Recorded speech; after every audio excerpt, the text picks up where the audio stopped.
नमस्कार। माली समाचार हिंदी में आपका स्वागत है। मैं दिनेश माली। आखिर शरीर पर धूनी क्यों लगाते हैं नागा साधु? चिता की भस्म न मिली तो क्या करते हैं उपाय? आइए जानते हैं विस्तार से।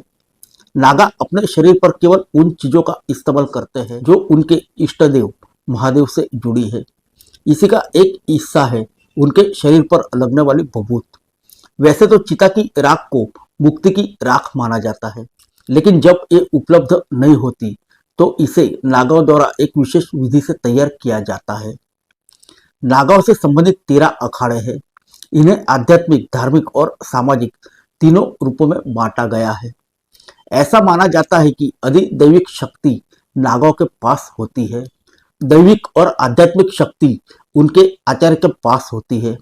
आदि शंकराचार्य ने जब सनातन धर्म के लिए संन्यास की यात्रा का आरंभ किया तो राजा महाराजा उनको सम्मान नहीं देते थे। इसके बाद उन्होंने छत्र और सिंहासन का इस्तेमाल शुरू किया और कुंभ में अब अखाड़े में महामंडलेश्वर और गुरु अमृत स्थान के लिए जाते समय इसका प्रयोग करते हैं। सही मायनों में नागाओं की हर चीज अमंगल है, लेकिन जब आप इनका नाम लेते हैं तो सब मंगल हो जाता है।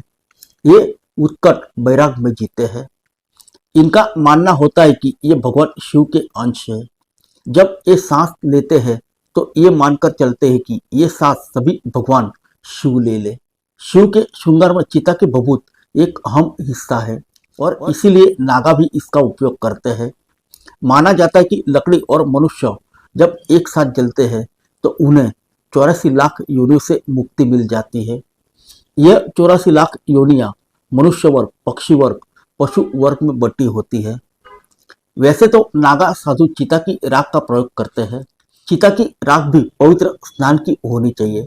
ऐसा नहीं कि किसी स्मशान की राख का प्रयोग करें। काशी, अयोध्या, मथुरा, उज्जैन इन स्थानों में शामिल है। लेकिन जब इनके पास चिता की पवित्र राख नहीं होती है तो फिर ये एक हवन कुंड बनाते हैं और उसमें ये खड़ी लकड़ियां रखते हैं। इन लकड़ियों को यह हिंगला देवी का रूप मानते हैं।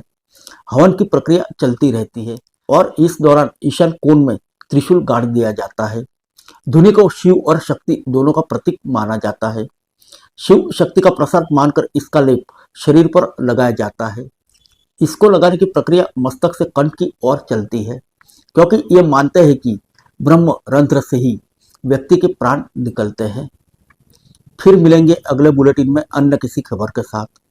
तब तक के लिए इजाजत दीजिए। नमस्कार।